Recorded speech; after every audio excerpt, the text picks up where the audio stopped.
Summit में वैश्विक नेताओं से इस दौरान मुलाकात पीएम मोदी की होगी, जहां इस बार G7 में 14 देशों के राष्ट्र अध्यक्ष शामिल होने जा रहे हैं। साथ ही अमेरिका के राष्ट्रपति डोनाल्ड ट्रंप भी इस दौरान पीएम मोदी से मुलाकात करेंगे। तो बड़ी खबर, जहां कई दिग्गजों से मुलाकात होनी है, क्योंकि इस बार G7 समिट की मेजबानी कनाडा कर रहा है। कनाडा और भारत के बीच रिश्ते कुछ खास नहीं है, लेकिन उन रिश्तों को और कैसे मधुर बनाया जा सकता है, उसका भी यहाँ पर जिक्र पीएम मोदी की तरफ से किया जा सकता है। तो अंतर्राष्ट्रीय स्तर पर पीएम मोदी को सुनने के लिए हर कोई उत्सुक नजर आ रहा है। तो बड़ी खबर, G7 समिट की मेजबानी इस बार कनाडा कर रहा है। G7 में वैश्विक नेताओं से मुलाकात पीएम मोदी की होगी, उनसे वन ऑन वन चर्चा भी हो सकती है। इस बार आपको बता दें कि G7 में 14 देशों के राष्ट्र अध्यक्ष शामिल होने जा रहे हैं। उन सभी दिग्गजों से पीएम मोदी की मुलाकात बेहद महत्वपूर्ण मानी जा रही है।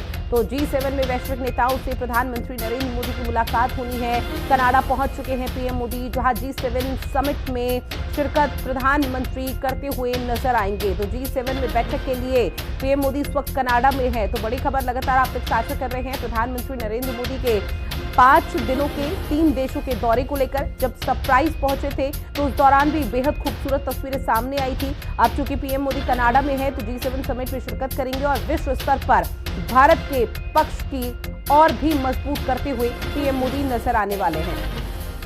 खबर पर ज्यादा जानकारी के साथ मेरे सहयोगी नवीन निशांत हमारे साथ लाइव बने हुए हैं। नवीन, चूंकि देखिए अंतर्राष्ट्रीय स्तर पर पीएम मोदी को सुनने के लिए हर कोई बेताब है, उत्सुक है, लेकिन G7 समिट में जब शिरकत करेंगे तो किस तरह का मैसेज पीएम मोदी की तरफ से दिया जा सकता है विश्व स्तर से?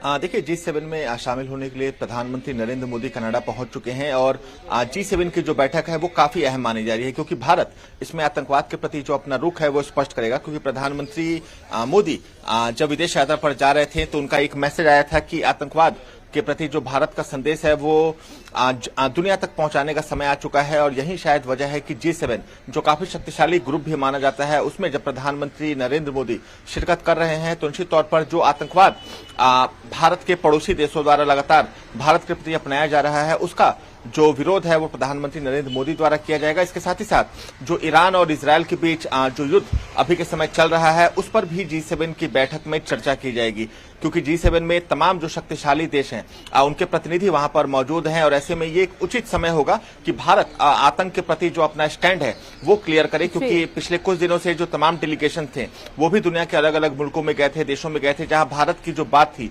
वो रखी गई थी। और G7 एक बहुत बड़ा और व्यापक मंच है, पूरी दुनिया की जो निगाहें हैं वो प्रधानमंत्री नरेंद्र मोदी और G7 की मीटिंग पर अभी के समय टिकी हुई हैं।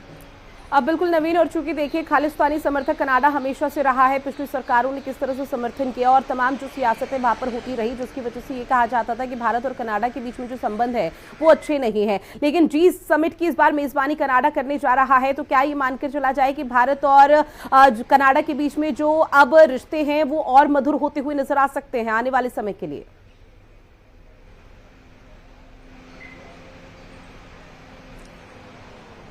बिल्कुल, देखिए कनाडा से पहले भी रिश्ते भारत के ठीक रहे हैं, लेकिन बीच में कुछ खालिस्तानियों की वजह से और जो वहां की उस समय की तत्कालीन सरकार थी, उनका खालिस्तानियों के प्रति नरम रुख कहीं ना कहीं भारत और कनाडा के बीच जो रिश्ते थे उसमें थोड़ी खटास देखने को मिली थी। लेकिन अब चूंकि G7 की मेजबानी कनाडा कर रहा है और ऐसे में उम्मीद भी जताई जा रही है कि भारत और कनाडा के जो प्रधानमंत्री हैं उनके बीच जो द्विपक्षीय बातचीत है वो भी हो सकती है। और निश्चित तौर पर उसमें भी जो खालिस्तान का मुद्दा है वो उठेगा, क्योंकि कनाडा से ऐसी तस्वीर आती रही है कि खालिस्तानी जो समर्थक हैं उनको वहां की सरकार लगातार प्रोत्साहित करती रही है, उनका समर्थन करती रही है और खालिस्तानियों द्वारा वहां पर भारत विरोधी नारे भी लगाए जाते रहे हैं। लेकिन चूंकि प्रधानमंत्री नरेंद्र मोदी एक विश्वव्यापी नेता है, पूरी देश उनकी बातों को सुनता है, उनकी बातों को फॉलो करता है, तो ऐसे में जब आज कनाडा में G7 की बैठक हो रही है तो निश्चित तौर पर जो खालिस्तानियों का मुद्दा है वो भी इसमें उठेगा। और उम्मीद जताई जा रही है कि बैठक के बाद जो भारत और कनाडा के रिश्ते थे वो पहले जैसे ही मधुर हो जाएंगे।